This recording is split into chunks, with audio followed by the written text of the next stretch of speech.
The story begins in a noble's mansion, where a blind boy named Kunon is surrounded by his loved ones, all of whom gaze at him with eyes full of compassion. He has always been told that his eyes are incapable of seeing, leading him to often wonder what seeing truly means. His father explains that to see is to have the ability to perceive colors and shapes.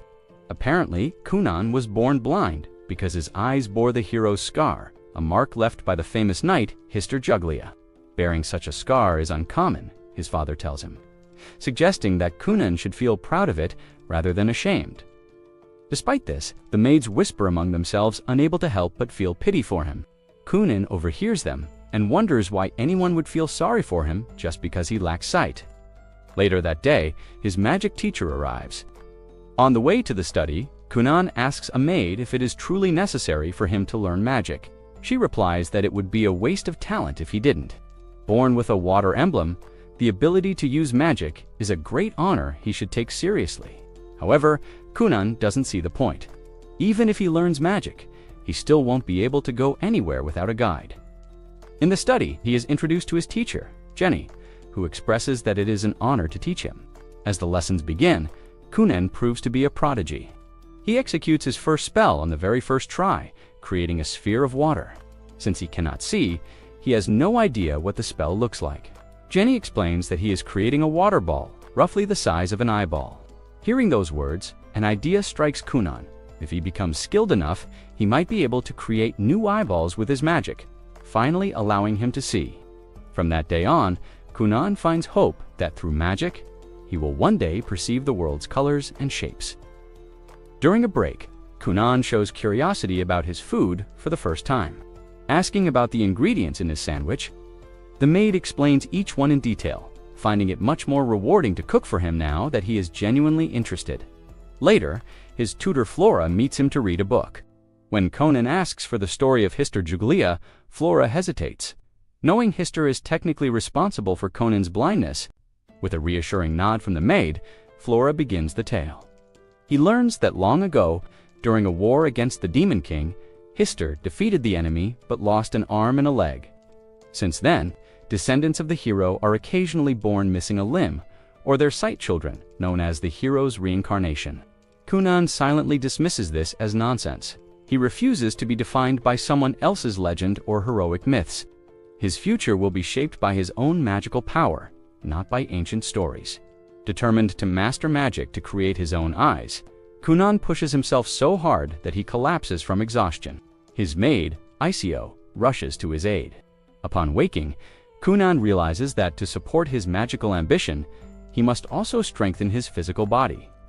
Under the tutelage of Master Waro, a retired master swordsman, Kunon begins a grueling training regimen to build muscle and stamina. When Jenny returns for their next magic lesson, she is stunned. The once sad and quiet boy is gone, replaced by a youth driven by a powerful motivation. While he could previously only create one water ball, he now effortlessly manifests 6 or 7 at one incredible feat he achieved through self-study. Meanwhile, Princess Milika, Kunon's fiancée, prepares for a visit.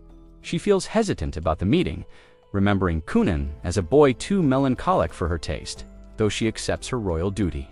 She struggles to imagine a life with someone who feels so distant. When Princess Milika arrives at the mansion, she immediately notices a change. Kunon is filled with a new energy and even engages her in pleasant conversation. He shows her the water magic he has been practicing, which she finds genuinely fascinating. They spend a wonderful day together and on her carriage ride home. Milika blushes at the thought of him, already looking forward to their next meeting. Kunon, realizing he had taken her for granted, asks Flora to teach him how to become a true gentleman worthy of her. Meanwhile, Jenny reflects on Kunon's staggering progress. He can manifest 7 water balls simultaneously, a feat even she cannot achieve. Realizing she has little left to teach him regarding basic elemental water magic, she shifts her focus to justify her pay. She introduces the concept of deconstructing magic, separating the production of water from the act of making it float and maintaining its shape. To demonstrate, she creates 2 spheres, one hot and one cold, explaining that controlling the state of magic separates beginners from professionals. Kunon takes the challenge seriously. He pours water into a cup using magic and asks Iko to taste it. After a sip, a stunned Iko reveals that the water inexplicably tastes like apples. Jenny struggles to hide her frustration. Kunon has mastered a high-level conceptual skill almost instantly. That night, Kunon stays awake, practicing, visualizing apples intensely. He masters their shape and scent, but struggles with Kalara's vital hurdle, as he cannot truly see without perceiving color. The next morning, while moving a floating water ball over a bowl of fruit, Kunon suddenly stands up in shock. He excitedly announces to Iko that he can now see colors through his magic. To prove it, he correctly identifies 2 green apples and 3 red ones in the bowl. Overjoyed, Iko hugs him tightly and immediately reports this breakthrough to Kunon's father.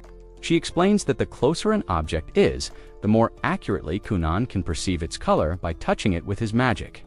This even allows him to follow ink on a page, meaning he will soon be able to read. The following day, Kunon attempts to surprise Jenny by creating a massive ball of red water. However, his family appears suddenly, startling him. He loses focus, and the red water explodes. Drenching him and Iko covered in red fluid, Kunon looks like he is soaked in blood. His mother, terrified by the sight, faints on the spot. His father, furious at the scare, punishes Kunon by cutting his allowance for 2 months and reduces Ico's salary for 3. Since Iko is motivated entirely by money, she faints the moment she hears the news. Watching from behind a bush, Jenny is awestruck. Seeing his rapid growth, she begins to believe Kunon might one day earn the world's highest honor, the title of Blue Sorcerer. A few days later, Kunon's father expresses his wish to send him to school. He asks Kunon's older brother Icho to accompany him and help him adapt to the outside world. Icho recalls a childhood memory of trying to lead Kunon outside, only to trip and fall himself. Despite his lingering fears, Icho promises his father he will do his best for his brother. The next day, Iko finds Kunon playing with a bowl of water he has enchanted into a divination device. In a comedic exchange, Iko asks the bowl to find her long-lost will to live, and Kunon reassures her that a beautiful woman like her will have no shortage of suitors. Watching them trade silly jokes, Flora can't help but wonder if teaching Kunon how to banter was actually a good idea. The lesson continues with Flora, who watches Kunon master the art of banter. She worries he might become a shallow playboy if he continues down the path of humor, yet she is secretly glad. He smiles much more often now. After the lesson, Iko escorts Kunon to meet his father. Feeling the chill in the air, she asks him to create warm water orbs for heat. Kunon worries he might be in trouble, but Iko reassures him that he hasn't done anything wrong except for that blood incident, which Kunon playfully reminds her was her idea anyway. They arrive at the main estate, where Kunon's brother Icho leads them to their father's study. Icho offers to help him navigate, but Kunon declines, explaining that he can now perceive his surroundings quite well. Though Icho is satisfied, he remains haunted by the memory of the last time he tried to look after his brother. Inside, his father Gurion asks if Kunon would like to attend a real school. Kunon initially refuses, not wanting to be a burden or be distracted from his personal goals at home. However, Gurion explains that this is for Milika's sake.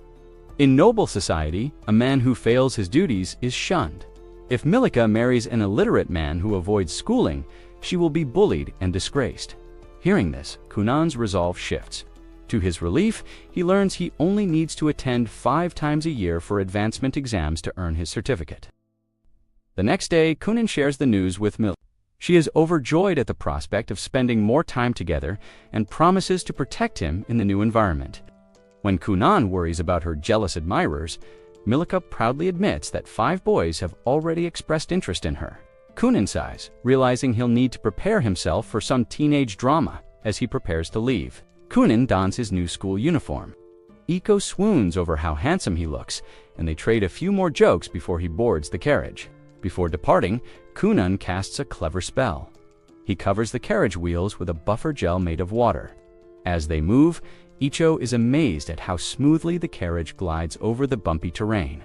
Kunon explains that he designed the spell to prevent back pain, jokingly wondering if he could turn such skills into a career. As they approach the city, Kunon thanks his brother for all the years of help and tells him to stop feeling guilty about the past accident. He declares that he is now strong enough to move forward regardless of the obstacles. Icho smiles, seeing how much his brother has changed from that depressed child of the past, though he can't help but wonder if Iso's influence is responsible for Kunon's sudden, exaggerated confidence. As the school comes into view, Icho is stunned to realize that Kunon can already detect every single person nearby using his magic. They soon arrive at the school, where Kunon is greeted by Milika. He immediately begins showering her with compliments about her beauty, which she playfully accepts, leaving Icho completely bewildered by their dynamic. As they prepare to enter, Kunon pauses to sense the voices and the overwhelming presence of so many people. Feeling confident, he extends his hand to Milika and asks her to escort him as if he were a delicate lady. She smiles and accepts the role. Being relatively inexperienced, she worries if she is capable of teaching Marcus's son. Her thoughts are interrupted by the excited whispers of female students admiring a handsome new arrival Kunon. When they meet, Kunon greets Cast as if he were a girl, staying in character as a delicate lady. This leaves Cast utterly speechless until the school bell saves her from the awkward encounter. In a private room, Cast prepares Kunon for his advancement exam. She reveals that, thanks to his father's negotiations with the king, Kunon can take his exams in a much shorter time frame. Kunon, ever cynical, begins to complain about the corruption and nepotism within noble society, much to Cast's discomfort. She tries to redirect his attention to the test, but he continues to insult his corrupt father until she begs him to leave her out of high society politics. However, when she later grades his paper, she is stunned despite his constant talking. Every single answer is perfect. Later, at the cafeteria, Kunon and Milika are confronted by Prince Lyle, the sixth prince. Lyle insults Kunon, mocking his disability and questioning his worthiness as Milika's fiancé. While Milika feels suppressed by her brother's royal rank and Icho tries to mediate, Kunon takes matters into his own hands. Using his water magic in secret, he gathers moisture and directs it toward Lyle's crotch, making it look like the prince has wet himself. Kunon innocently points out the wet spot, causing the humiliated prince to flee the scene. During lunch, Icho is terrified by the fact that Kunon just publicly humiliated a member of the royal family. Milika, however, explains the shifting power dynamics. Although Lyle is a higher-ranked prince than she is a princess, her engagement to Kunohu bears the hero's scar and is a prodigious mage has drastically elevated their social standing. Technically, their status now surpasses Lyle's. Kunon finds the political complexities exhausting but is touched when Milika tells him that all she cares about is being engaged to him. When Kunon jokingly suggests apologizing to Lyle to avoid future trouble, both Icho and Milika shut the idea down instantly. The day of the final exam arrives. Before leaving, Kunon has one last training session with Jenny. He demonstrates his growth by creating a water sphere and seamlessly transforming it into a solid ball of ice shaped like an apple. Jenny is genuinely impressed by how far he has come in such a short time. That afternoon, Kunon arrives at the academy for his final test. Looking around, he feels a surge of excitement. For the first time, it truly feels like he is part of a real school, ready to claim his future. Professor Cast approaches Kunon to wish him luck, though she adds that he likely doesn't need it given how skilled he has become. Soon, several students gather and ask Milika to introduce her fiancé. Seizing the moment, Kunon officially introduces himself as Milika's fiancé and Icho's younger brother, adopting an incredibly polite and charming demeanor. His chivalrous behavior leaves the other students stunned. He is the perfect gentleman. Meanwhile, Lyle stands alone by a window, brooding. When other students urge him to get to the classroom for the final exam, he responds with his usual arrogance. However, Kunon suddenly steps forward with an excited expression. He grabs Lyle's hands and shakes them vigorously, claiming he hadn't had the chance to introduce himself properly. Lyle snaps at him, reminding Kunon that he never gave him permission to touch him. But Kunon ignores the hostility and begins showering the prince with relentless compliments. The constant praise causes Lyle to blush in embarrassment, and the surrounding students burst into laughter, delighted to see the arrogant prince so flustered. The final exam begins and ends shortly after. Professor Cast draws a flower on the chalkboard, the sign that the students have passed. As the room erupts in celebration, Kunon prepares to leave. He boards his carriage, waving goodbye and promising that their paths will cross again. Back at the mansion, Kunon resumes his training with Jenny. She instructs him to create a water sphere and divide it into 10 separate parts. Kunon does so effortlessly, but adds that he has been working on a small trick of his own. He transforms one of the spheres into a water bird that flaps its wings and flies away. Jenny is struck speechless. She drops to her knees, realizing there is nothing left for her to teach him. As they sit for tea, Jenny finally decides to be honest. She confesses that Kunon has mastered elemental magic and that his potential for advanced spells will soon surpass her own. She admits she has been making up random exercises out of pure desperation. Just to justify her salary, Kunon stands up immediately. He reveals that he was already aware of this, but insists that those random exercises were exactly what helped him expand his magical reach. He tells her that if the pay is too low, he can ask his father for a raise. Jenny shakes her head, explaining it's the opposite. She can no longer bear to accept such generous pay when she is no longer fulfilling her role as a teacher. She places her hands on his shoulders and tells him firmly that she has reached her limit. Kunon refuses to accept it, pleading with her to keep tricking him with new exercises if it means he can keep getting stronger. He doesn't care about being deceived as long as he has her guidance. However, Jenny looks him directly in the eyes one last time, stands her ground, and walks away. As Jenny walks back home, she reflects on Kunon's incredible achievements. She begins to believe that he truly has what it takes to become the Blue Sorcerer. This thought ignites a spark of motivation within her. She refuses to lose to her own student and realizes it's not too late to push herself even further. Back at the mansion, Aiko informs Kunon that Flora has also resigned. Since Kunon has officially graduated from his noble studies, her duties have come to an end. Kunon feels a twinge of sadness for not being able to say a proper goodbye. But Aiko explains that Flora left quietly because she knew she would end up in tears. Touched, Kunon decides to write her a letter to express his gratitude for everything she did for him. During dinner, Kunon tells his father, Arsene, about Jenny's resignation. He explains that Jenny believes he deserves a teacher of exceptional talent. Icho suddenly recalls rumors of an extraordinary royal sorcerer named Slay, and Kunon immediately decides he wants Slay as his new master. Arsene quickly shuts down the idea, explaining that it is impossible to invite a royal sorcerer to the estate. These high-profile mages answer only to the king and rarely leave the palace. Undeterred, Kunon suggests a reckless plan. He would accompany his father to the palace, get lost on purpose, and somehow convince whichever sorcerer finds him to take him as an apprentice. Arsene calls the plan stupid, giving it a less than 10% chance of success.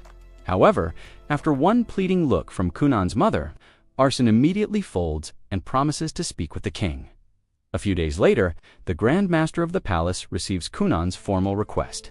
Initially unimpressed, he is about to toss it aside until he notices the name Kunon Gurion, the bearer of the hero's scar.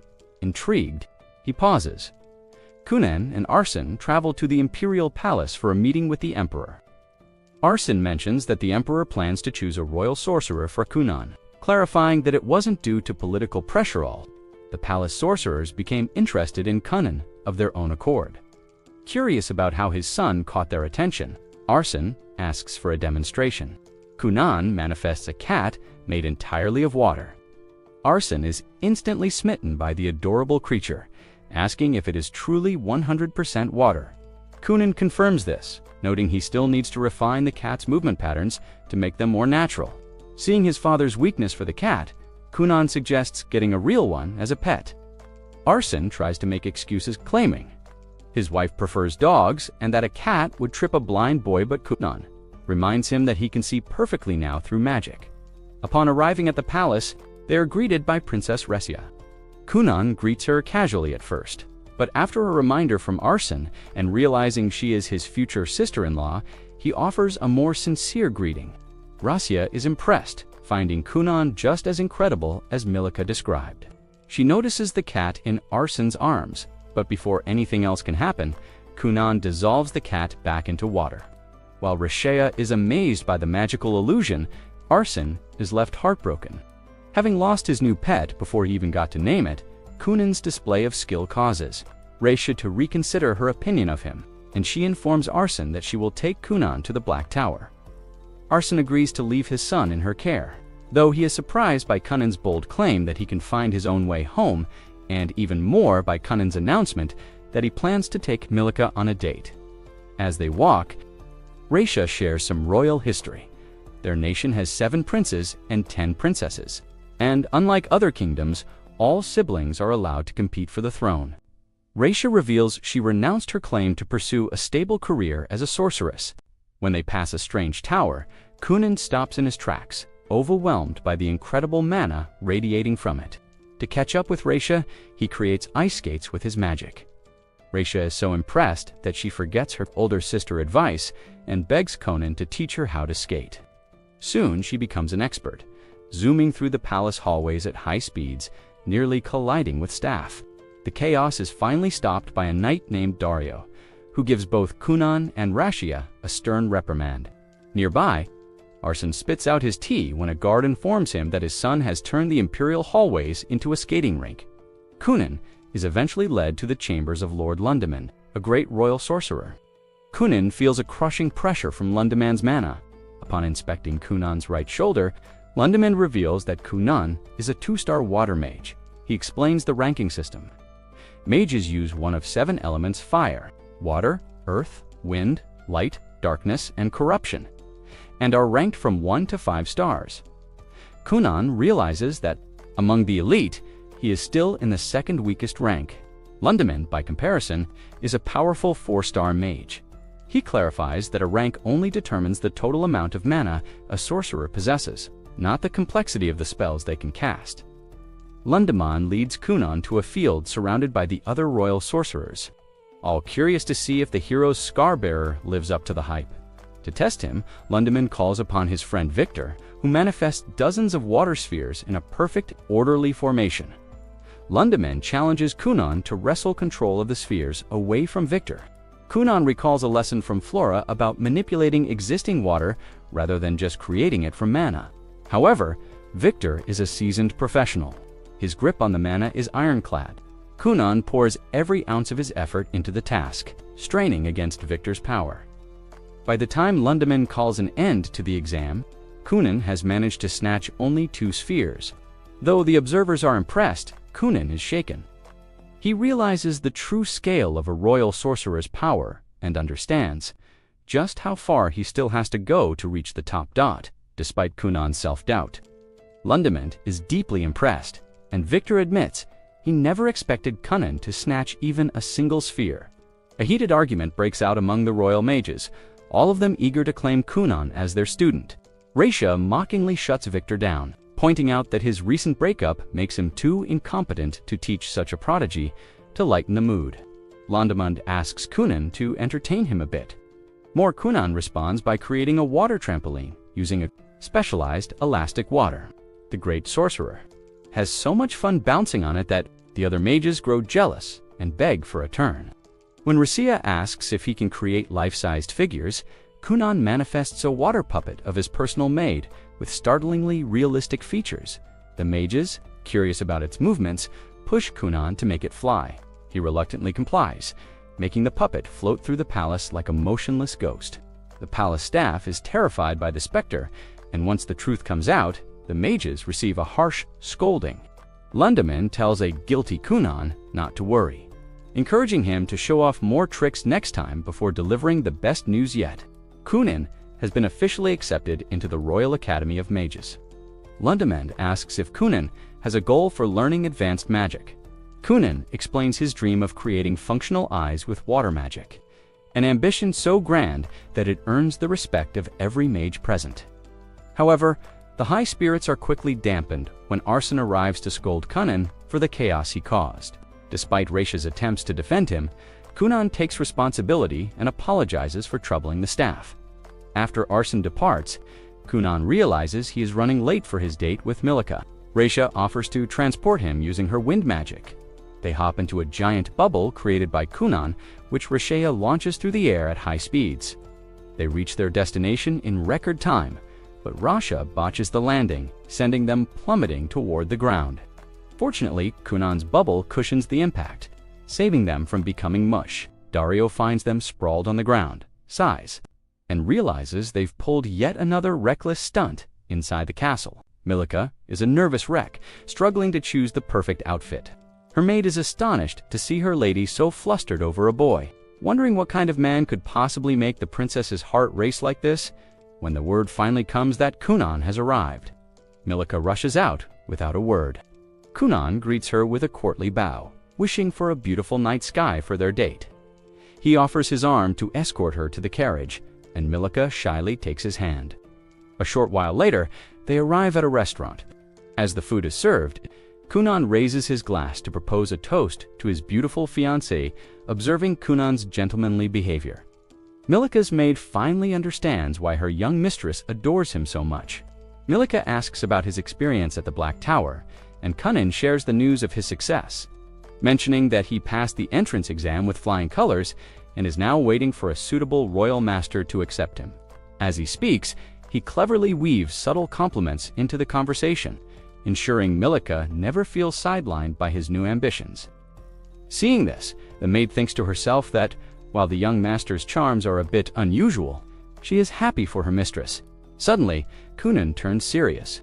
He apologizes for only being able to offer a simple dinner for now, but he makes a passionate declaration. Once they are married, he will spend every single day by her side as proof of his love. This bold statement leaves even the maid flustered, while Milica returns home in a state of pure girlish bliss, though she maintains her royal dignity until she is behind closed doors, where she throws a joyful tantrum. A few days later, Kunon is helping Iko wash the linens with his water magic. Iko is happy to slack off, but Kunon reminds her she interrupted his important task. She brushes it off, teasing him about his height and insisting he needs fresh air to grow. Kunon is about to compliment her back, but stops himself just in time. He refuses to flirt with any girl other than his fiancée.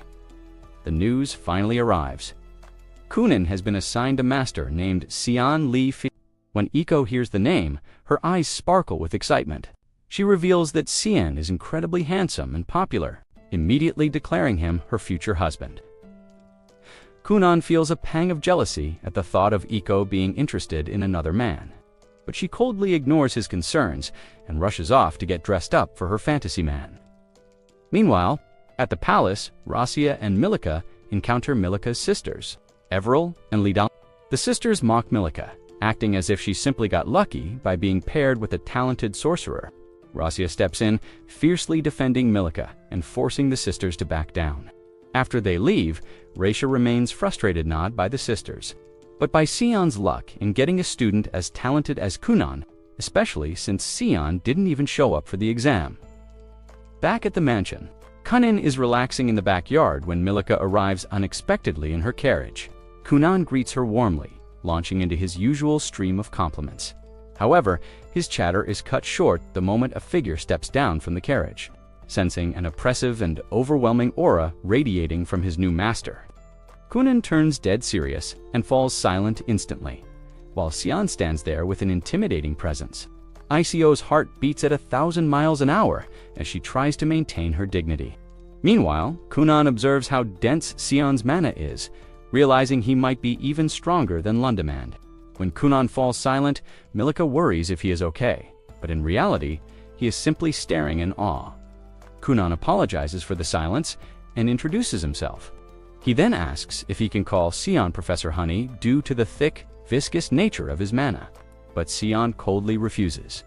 When Kunon asks how he should address him, Xian tells him to use his real name like a normal person. He expresses his distaste for Kunon's attitude, revealing he is only there because he was forced into the role. Dario steps in to de-escalate the tension. Kunon thanks Dario for keeping him in check during his time with Rasha, then turns back to Xian, asking if the rumors about him being handsome are true. Xian finds the question arrogant, but Kunon explains he just wanted to confirm since he cannot see. Xian suspects the boy is mocking him, but Kunon remains sincere, leaving Xian wondering what truly goes on in the boy's head. They sit around a table in the backyard. Kunon starts flirting with Milica again, but Xian interrupts, reminding him it's rude to be so bold in front of his teacher.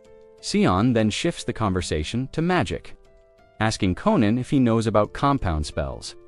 Kunon explains that while normal spells use circular mana molds, a compound spell requires a mage to overlap multiple magic circles. Sion asks how many layers Kunon has achieved.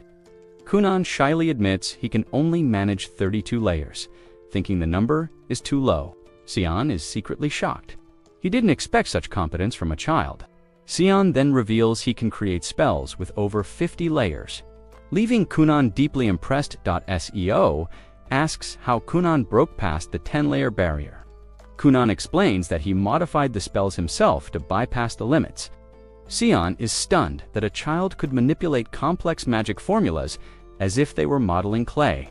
He finally understands why every master in the Black Tower was so obsessed with this boy. Sion asks Kunon to demonstrate his skills. Kunon immediately begs Sion to teach him the 50-layer spell, but Sion tells him it's currently out of his reach. He tells Kunon to show his best and beg for guidance, while Milika thinks her fiancé is too proud to lower himself. Kunon does exactly that, shamelessly showering Sion with non-stop flattery. He figures that swallowing his pride is a small price to pay for magical progress. Uncomfortable yet swayed by the praise, Sion decides to show off. He constructs a massive reinforced earth wall and challenges Kunon to break it as his first lesson. Before starting, Sion asks Kunon to create a waterbed for him to rest on while he watches. Kunon obliges, and the bed is so soft that Sion falls asleep almost instantly. Kunon touches the earth wall to find a weakness. He realizes Sion reinforced it by overlapping more than 40 defensive magic circles. Suddenly, Kunon turns to Milika and sits down to have some tea. He tells her not to wake Sion yet, as he is confident he can destroy the wall in an instant. Sion wakes up from his nap on the waterbed, realizing he has lost 2 hours. He inspects the earth wall, assuming Kunon gave up, but Kunon politely asks for permission to destroy it. Kunon then uses a laundry spell, the same one he used to wash ICO's sheets, to surround the wall in water bubbles. He explains that while the wall is incredibly durable, it is earth-based. Soaking it renders the structure brittle and weak. Seon is impressed by the unorthodox choice. Even though Kunon knows complex offensive spells, he chose the perfect tool for the job. Sion formally accepts Kunon as his student. He warns Kunon that his training will be grueling, involving 1,000,000 new spells and helping with his personal research. He also delivers a cold truth. Kunon's rapid rise will eventually leave Milika behind. Raising the question of whether she will remain worthy of him, Kunon immediately defends his fiancée. Firing back at Sion, he calls out the master for his own social ineptitude. Noting that Sion is the type of man who loses the girl he loves simply because he is too shy to speak up. The insult lands perfectly, finally earning Kunon Sion's full attention. The next day, Sion returns with an arrogant flair. Kunon is eager for the most punishing lessons possible, but reality hits hard. He spends the first few hours acting as a human printer, manually copying state secrets for his master. Sion claims this is part of the training, arguing that transcribing and analyzing complex magical diagrams is the only way to truly internalize the information. Kunon eventually agrees, acknowledging the wisdom in the tedious task, but jokes that he will start charging Sion a transcription fee for his terrible handwriting. Meanwhile, Milika is on a mission of her own. She asks Aiko to help her keep her training a secret and heads off to practice. Swordsmanship with Dario, she is determined to grow stronger so she can remain by Kunon's side as an equal. During the sparring session, she is disarmed, but she refuses to give up, fueled by her desire to be a worthy partner. Back in the study, Kunon finds a strange, complex diagram hidden among Sion's documents. He ponders its meaning while Sion drifts back into a nap on a fresh water cushion. When Sion wakes up, Kunon confronts him about the diagram. Sion hesitates, but instead of explaining it on paper, he promises to demonstrate its power in person during their next lesson. As Sion departs for the Black Tower, the mystery of the diagram leaves Kunon more motivated than ever. Since the next lesson is to be held at the Black Tower, Kunon is thrilled at the prospect of seeing Milika again, though Sion reminds him to stay focused. When Kunon arrives at the tower, he is immediately swarmed by other royal mages, but Sion pridefully asserts his authority. He reminds everyone that Kunon is his student and leads him to a private room. When the other mages try to interfere, Sion orders Kunon to knock them out with his water cushion spell. Once the hall is filled with sleeping sorcerers, the lesson begins. Sion introduces the concept of magic tools devices. Powered by a sorcerer's Manand, explains that those who create them are known as magic engineers. In Sion's room, Kunon discovers a vast mountain of magical research notes and instantly falls in love with the knowledge they contain.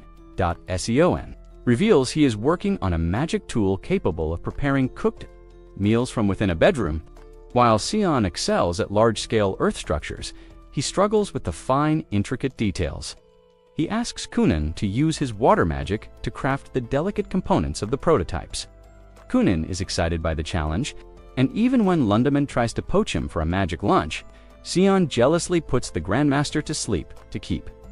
Kunon's focus on their joint project during a lunch break at the cafeteria. Victor asks Kunon if he'd like to switch teachers. Kunon admits that while Sion works him harder than a slave, he is an excellent master. He praises the synergy between his water magic and Sion's earth magic. Though Sion begs him to stop the public flattery before the other mages try to assassinate him out of pure jealousy, Ressia informs Kunon that Milika is attending an orientation for upper-level students at the Royal Academy. This prompts Kunon to reflect on his own future. Lundeman suggests that he consider the School of Magic, where noble sorcerers go for specialized study. 2 years pass.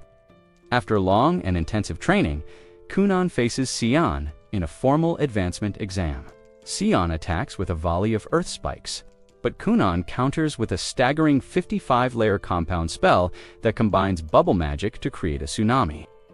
Washing away the defense, Sion smiles, officially congratulating him on passing the test. Back at the mansion, Milika prepares waffles using the new magic tool Kunon and Sion co-created. The device is a massive commercial success across the country. Though Kunon jokingly complains that Sion keeps all the profits, Sion brushes it off, acting as if the privilege of working on such a project was payment enough. Ikko teases Kunon, offering to support him like a devoted maid, as if he were a struggling actor. Kunon plays along, insincerely promising to marry her one day, which Ikko immediately calls out for sounding fake.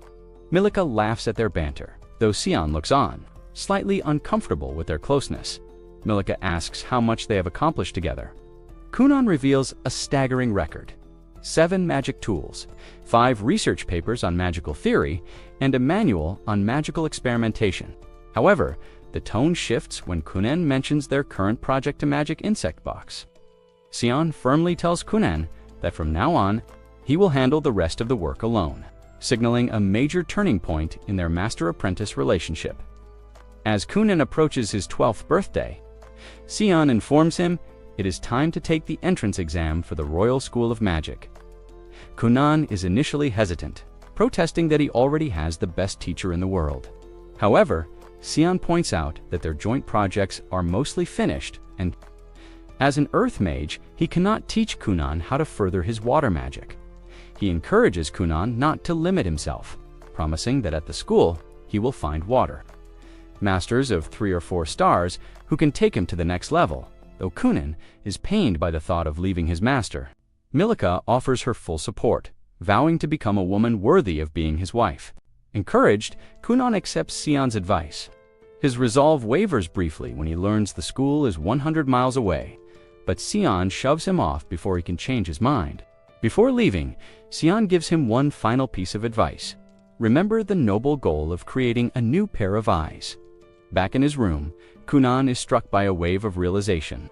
He had become so accustomed to living in darkness and succeeding through other magical means that he had nearly forgotten his original dream. With renewed motivation, he picks up his pen and begins to map out his plan. Meanwhile, in the carriage, Milika breaks down in tears. She admits to Dario her deepest insecurity. She fears that if Kunon gains his sight and achieves even greater prestige, she will be left behind as a mediocre wife. She even confesses a despicable thought that she wouldn't mind if he stayed blind forever.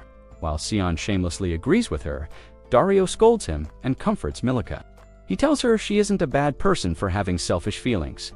but urges her to find a middle ground where both her and Kunon's happiness can coexist. Dario and Sion then argue about Kunon's goal. While Sion admits he doesn't know how to create eyes, he declares his absolute faith in his student. He believes Kunon has built a magical foundation so unique that he can achieve the impossible. Over the following days, Kunon throws himself into brutal experimentation. He creates thousands of reflective water bubbles, trying to mimic the structure of an eye, but nothing works. Exhausted and frustrated, he decides to relax in a hot sauna and invites his brother Icho and his parents. In a rare, tender family moment, they all relax together. When they ask about his progress, Kunon admits he is nowhere near finished. But both his father and brother offer him their unwavering support. The next day, fueled by the desire to truly see the faces of those who love him, Kunon tries a new approach. He creates a water mirror as a core and coats it with a fine layer of magical sand capable of detecting environmental changes. He then directs the sensory feedback from the sand and the mirror to flow directly into his mind. With this functional model in place, Kunon opens his eyes. For the first time in his life, the world is no longer a concept, it is a reality. As Kunon realizes he has finally achieved his life's goal, he sheds tears of pure joy. He rushes to the window to contemplate the outside world for the first time.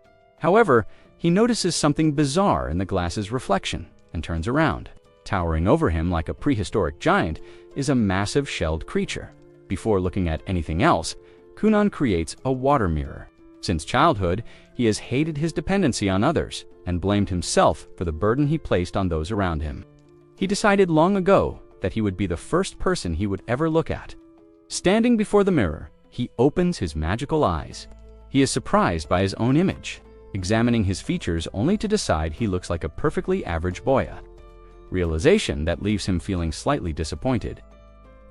He turns to the enormous crab behind him and asks what it is. In a moment of intrusive thought, he wonders if this ugly shellfish is actually Ico's true form. However, the real Ico bursts into the room, startling Kunon so much that he jumps right toward the crab, passing through its immaterial body. He realizes the creature is a ghost-like entity. Kunon examines Ico and correctly identifies her braid and clean outfit. Overwhelmed with emotion, Ico realizes her master can truly see her and pulls him into a hug so tight his crystal eye, his magical orb, goes flying. As they head to the main mansion to celebrate, Kunon's vision continues to baffle him. He sees a strange horn on Ico's head, which he jokes is her demon horn, and notices even weirder things upon meeting his family. His mother has multicolored eyes, and his brother Icho sports a pair of black wings.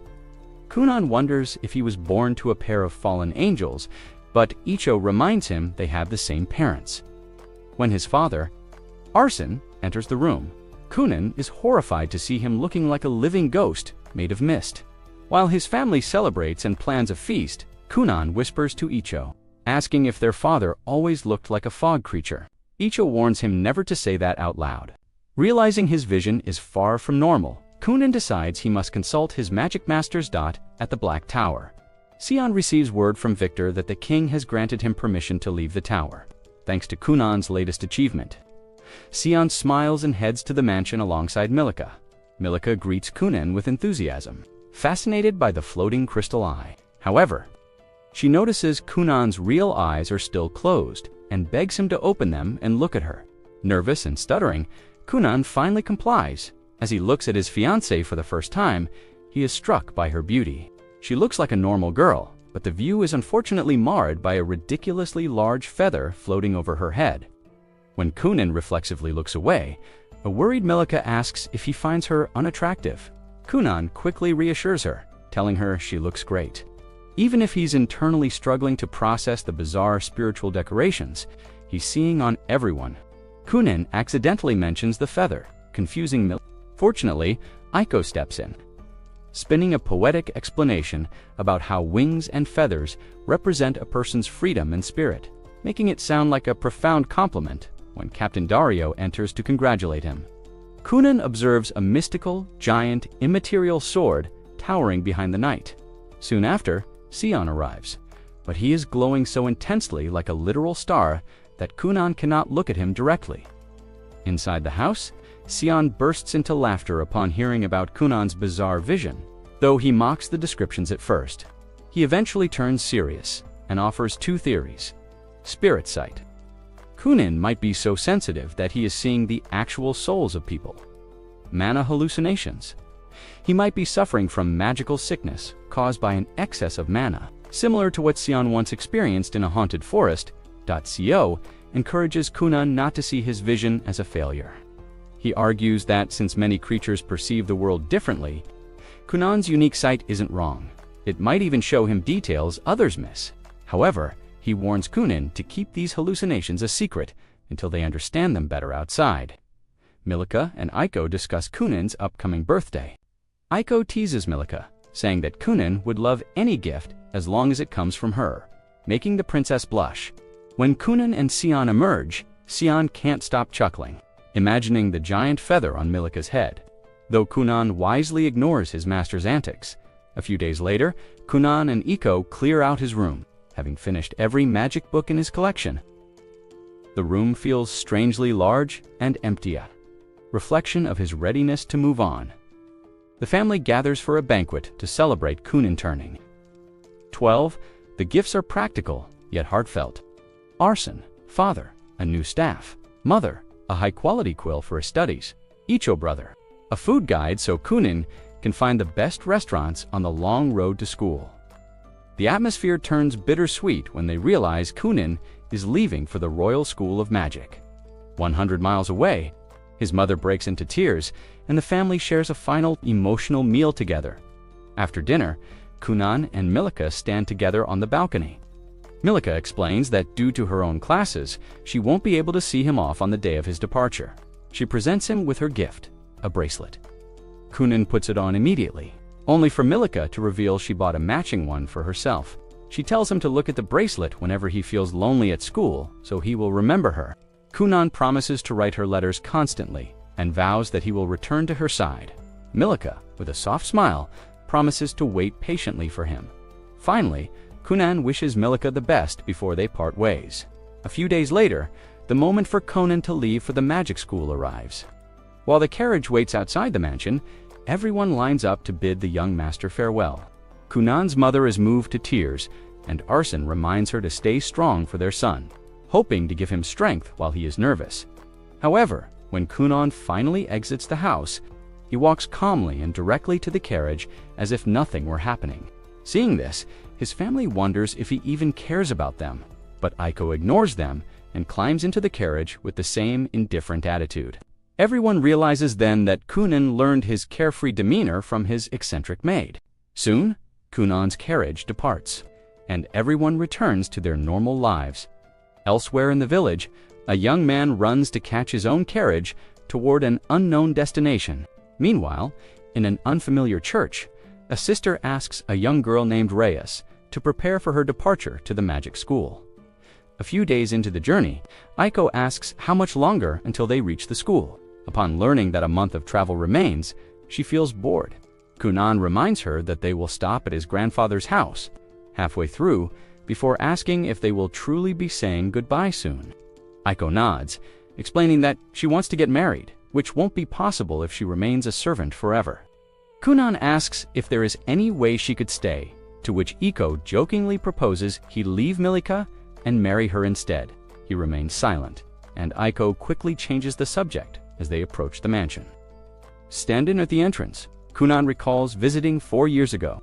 Iko reminds him that back then, he dragged his entire family there just to verify a rumor about a magical library. Shortly after, his grandfather, Regent, rushes through the main doors. Kunon returns his grandfather's enthusiasm and runs to hug him, only to notice that his dear abuelito appears to have demon horns on his head. Regent offers his grandson all the riches in the world to celebrate his admission to the school. However, Iko hands him a letter from Kunon's mother. After reading it, Regent is annoyed to find that his budget for a gift has been limited to a mere 1 million gold. Kunon tells him a costly gift isn't necessary, but Regent plans to smuggle an expensive present past his daughter's detection sensors. Kunon changes the subject, reminding Regent that he has come to drop off Aiko and pick up her replacement. Regent retreats and returns with a young woman named Rinko. Rinko introduces herself bluntly, admitting she only accepted the job to save enough money for her dream shop and her wedding. Seeing her direct nature, Kunon realizes Rinko is Ico's younger sister. Rinko smiles and explains that Iko recommended the job, proudly boasting that, like her older sister, she is already engaged.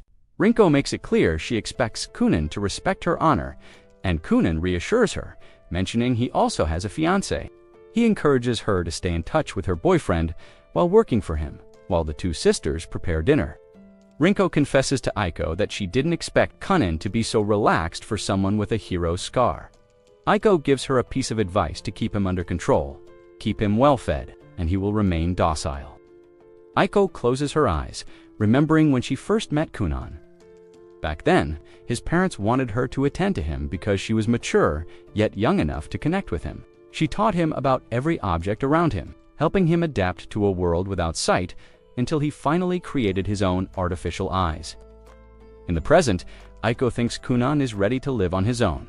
However, Kunon disagrees, feeling he will be lonely once she is gone. Realizing this, Iko warns Rinko that, despite his growth, Kunon is still a lonely child, and she must be careful with her behavior around him, eventually veering off to warn her sister not to corrupt Kunon's innocent mind.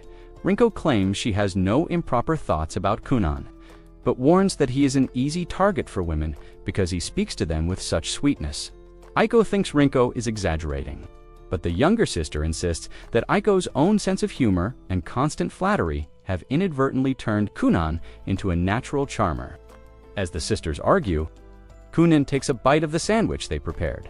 With just one mouthful, he begins praising the flavors as if it were a divine fusion of their culinary talents. Hearing his sugary compliment, Rinko gives Iko a knowing look, reminding her that Kunon will never be safe around women with that silver tongue. The next morning, Iko wakes Kunon to continue the journey.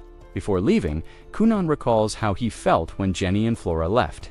He admits he never truly felt secure without Iko, although it was his decision to go to the magic school without her. He asks if they will see each other again. Iko reassures him that she will be working at his grandfather's mansion, but she warns him that by the time they meet again, she might already be married with children. With one last tight hug, Iko says her final goodbye. Kunon and Rinko board the carriage as Grandfather Regent begs him to stay. Knowing his grandfather's stubbornness, Kunon signals the carriage to depart without a word. As they move, Rinko mentions that her fiancé is happy to wait for her, as the money she earns for their future restaurant will be worth the time apart.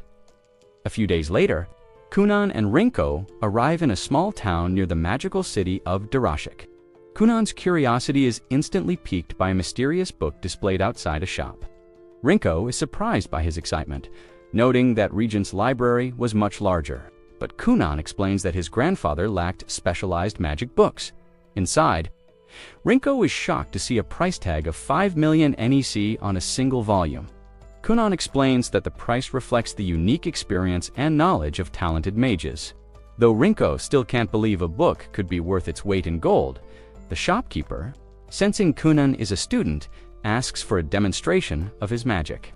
Kunon creates a small water cat, which instantly wins her over.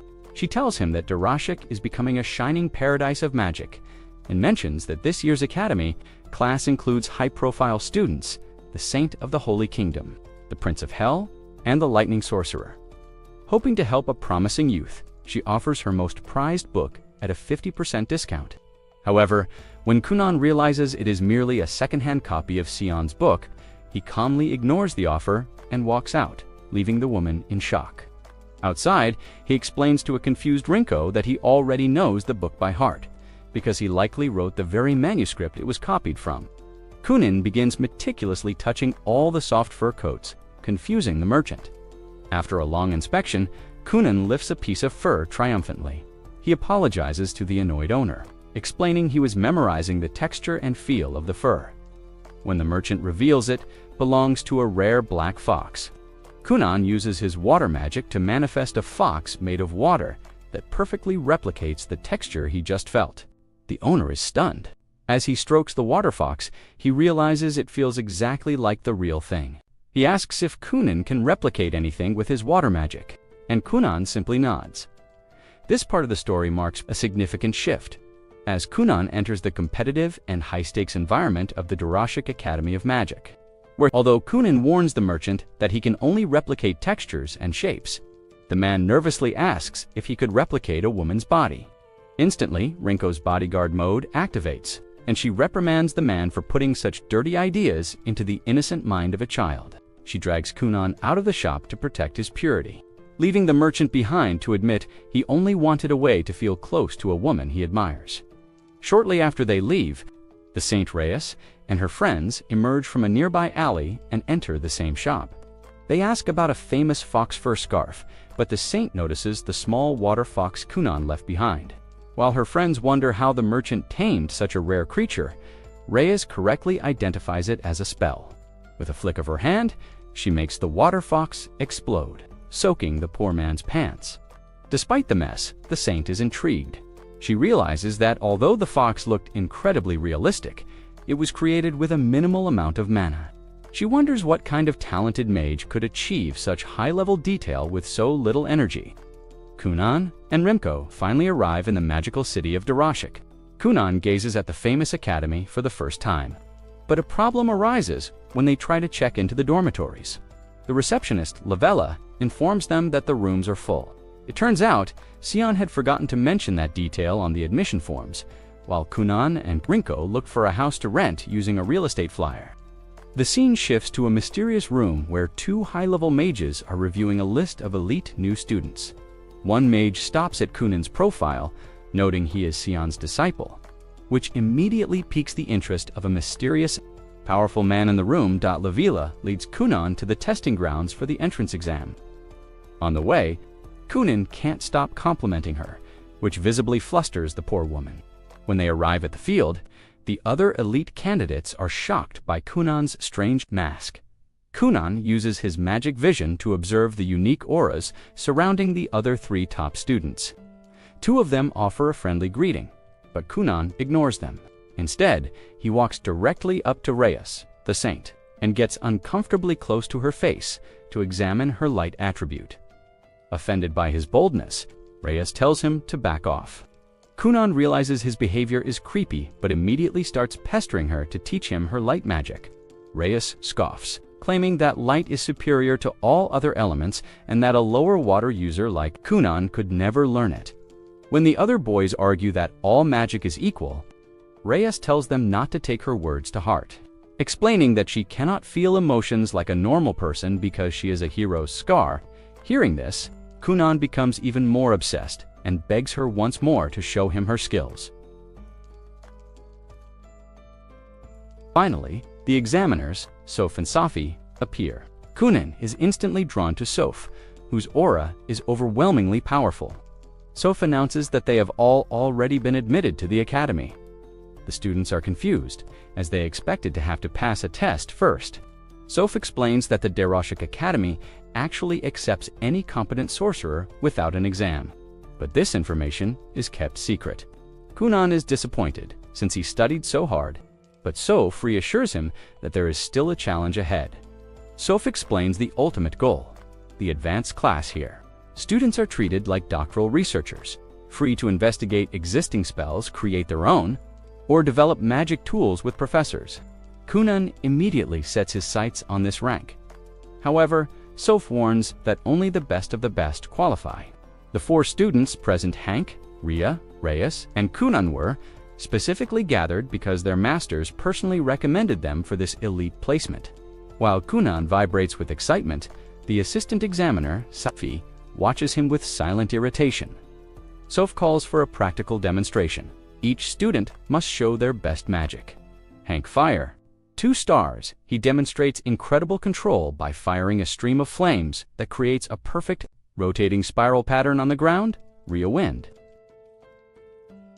He warns everyone to step back before condensing a massive amount of ambient mana into a single sphere. He blasts it into the ground, creating a massive crater. Kunon notes it's a high mana intermediate spell, Reyes Light. 3 stars. As a specialist in healing, she can't show her best work without an injury present. Instead, She casts an offensive light beam that covers the entire floor in an instant. Kunon is stunned, realizing the spell is essentially impossible to dodge. Finally, it's Kunon's turn. He introduces himself as a 2-star water mage who only knows 2 spells.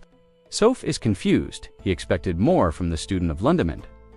And SEON.SOPH reveals that Sion sent a challenge letter, demanding that Kunon's exam be made incredibly difficult just to show off. Safi is offended by Kunon's relaxed attitude, believing he's become pretentious under Sion's influence. To start the test, Soph casts an intermediate wind barrier around himself.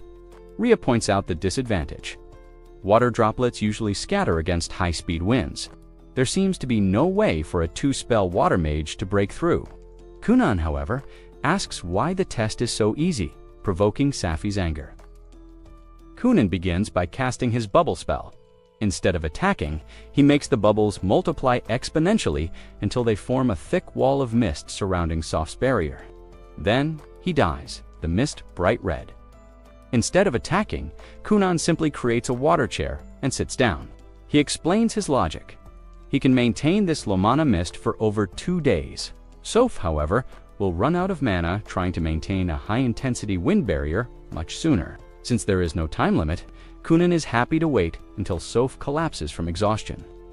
Soph laughs, realizing he's been checkmated by a more efficient spell. He surrenders, admitting to himself that Sion's student is truly terrifying. As they wait for their final evaluations, the classroom is in shock. A horrified Lavella arrives to find a giant lake of blood, the red-dyed water left on the training grounds inside the classroom. Kunon continues to pester Reyes, asking her to combine her light magic with his water. He even tries to bribe her with dessert, prompting Sephi to demand he be punished for shameless flirting. Soph has to step in to restore order so they can deliver the final results. While waiting for his evaluation, Kunon sits lost in thought, jokingly wondering if his silver tongue has finally started affecting Rhea's mental state. Safi interrupts his delusions and takes Hank for the first final assessment. Left alone with Soph, Kunon seizes the opportunity to pick the brain of a wind magic expert.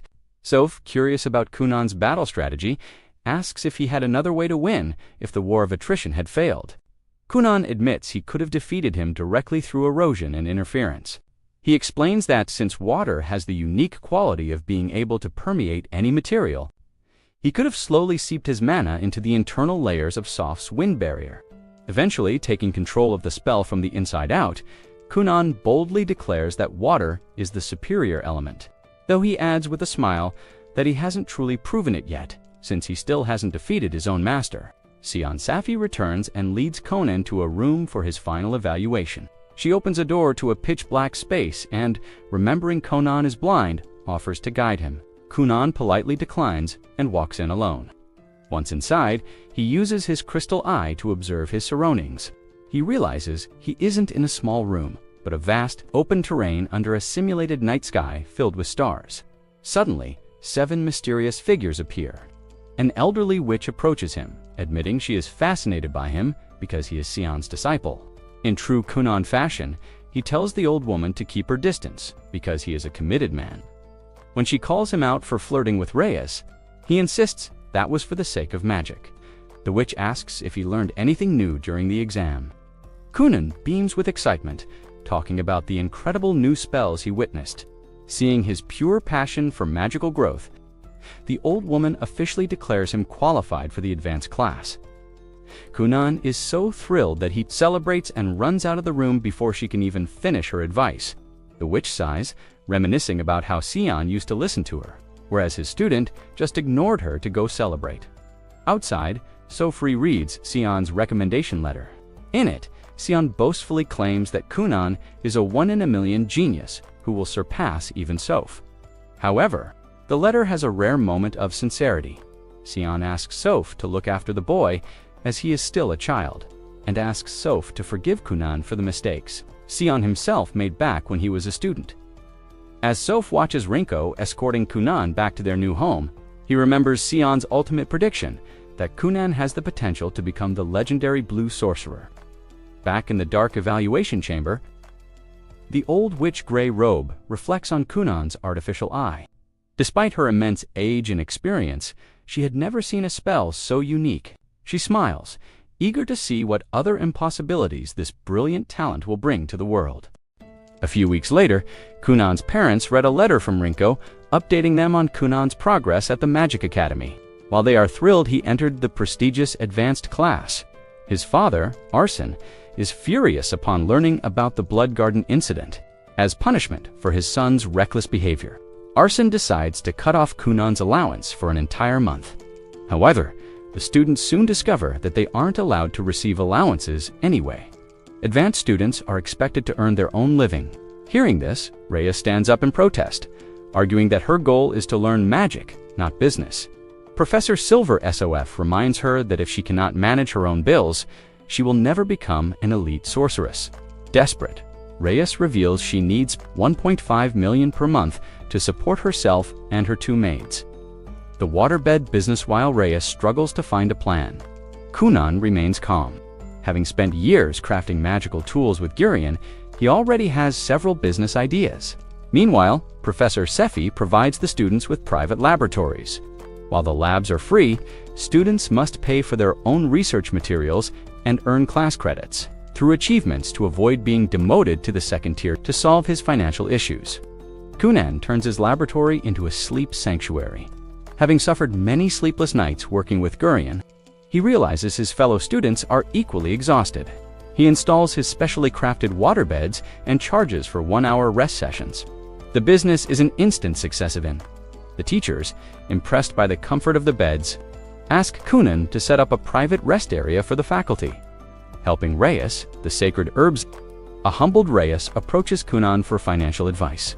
To avoid any misunderstandings or womanizer behavior, Kunon ensures Professor Sefi and teacher Surya are present.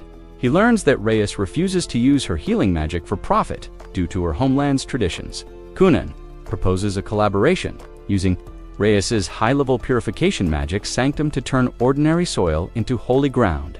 This allows them to cultivate shishia, a sacred herb that usually only grows in holy lands. Despite the high risk, Kunon spent $1 million of his own money on seeds. The experiment is a success.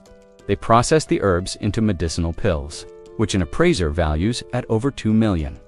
A growing reputation Reyes is moved to realize that Kunon risked his own savings specifically to help her cover her expenses. To celebrate, Kunon takes Reyes and her maids out to dinner.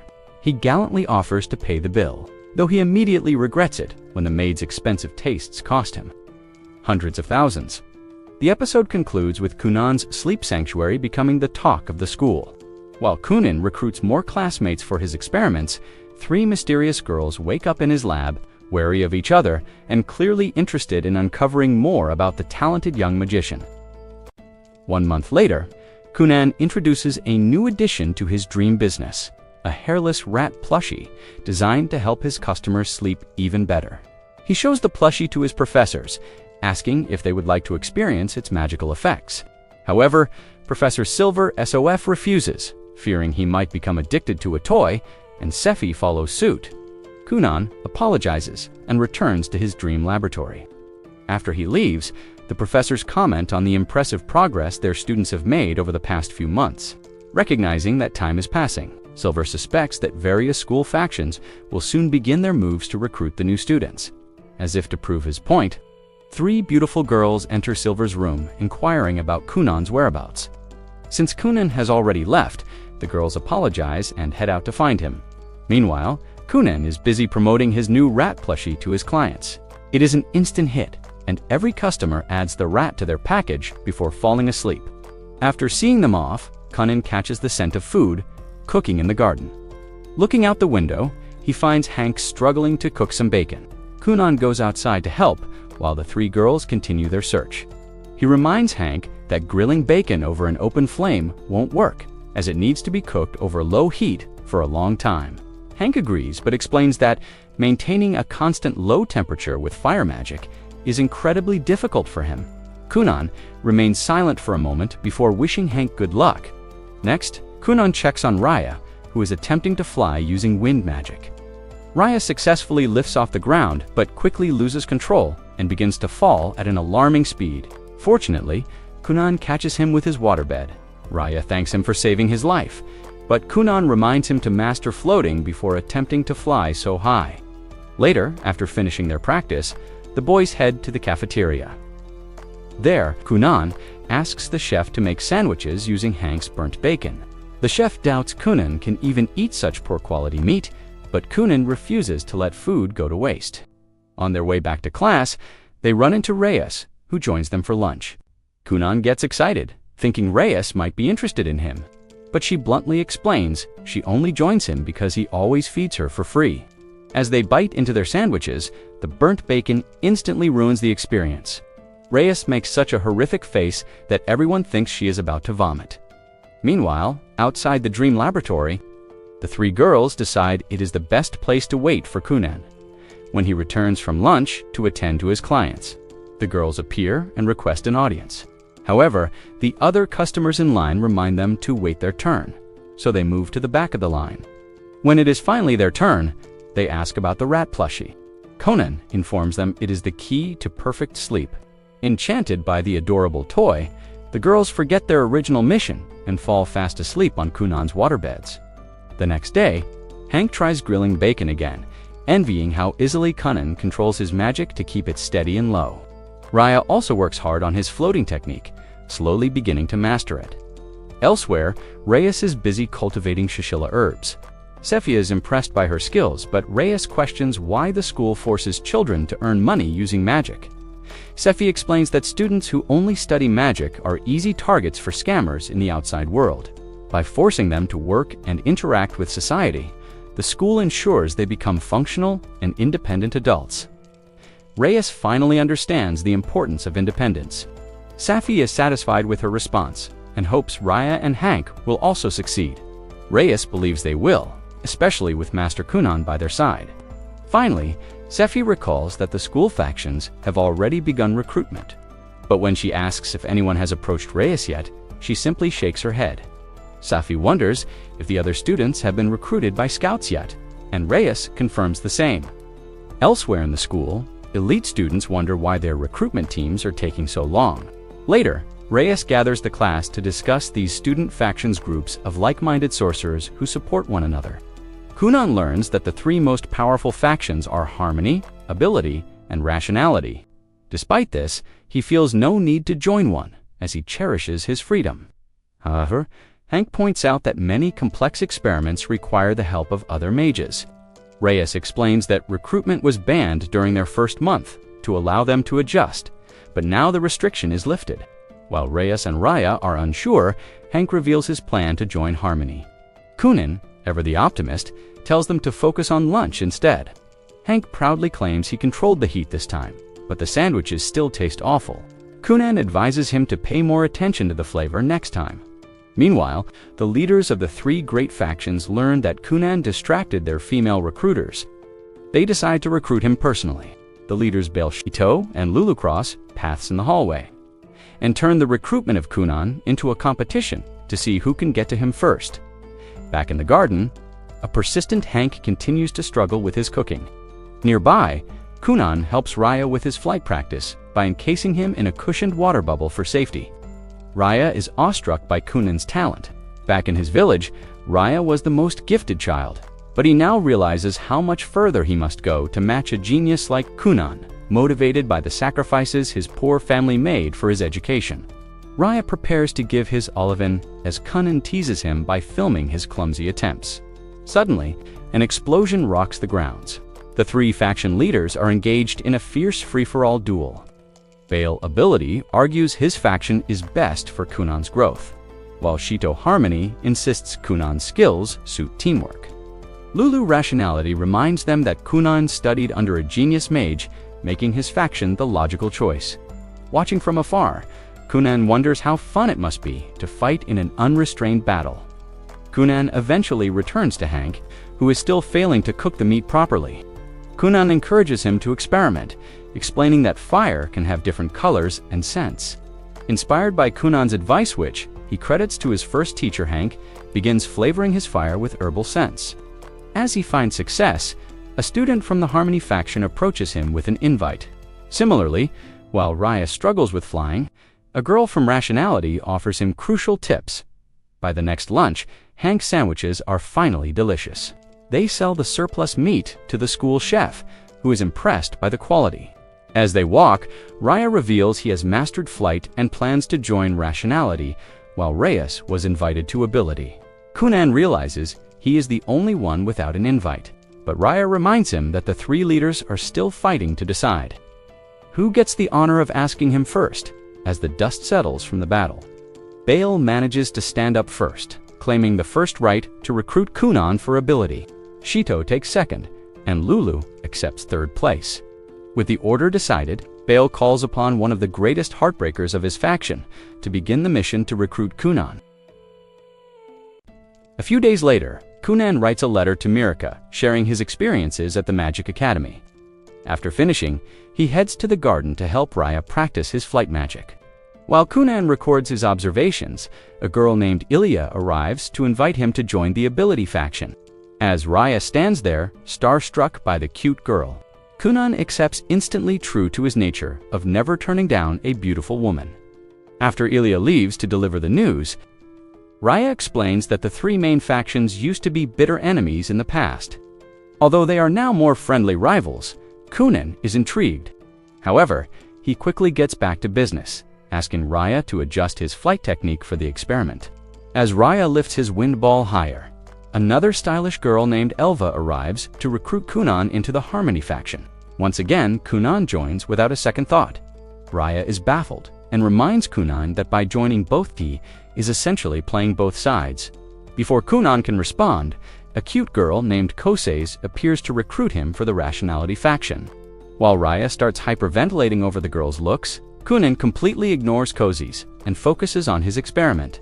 When Koses tries again, Kunon rejects her, as if being offered a cheap street market product. As they leave the garden, Raya asks why he rejected Koses. Kunon reveals his secret. He wouldn't have said no if it were a girl, implying he sensed that Koses is actually a boy. Eventually, Rationality sends an actual girl to invite him, and Kunon joins them immediately. When Hank finds out Kunon joined all three factions, he and Raya worry about the inevitable conflict. But they know Kunon won't listen to reason. Meanwhile, at the Ability faction base, Bale holds a banquet to celebrate Ilya's success in recruiting the star student. A creepy man named Janethus appears, warning Bale about dangerous rumors regarding the boy. Suddenly, members of Rationality, led by Sandra, burst in. As they argue, Lulu, the Rationality leader, and Sleet, the Harmony leader, arrive. The three leaders realize they have a problem. Kunon accepted invitations from everyone.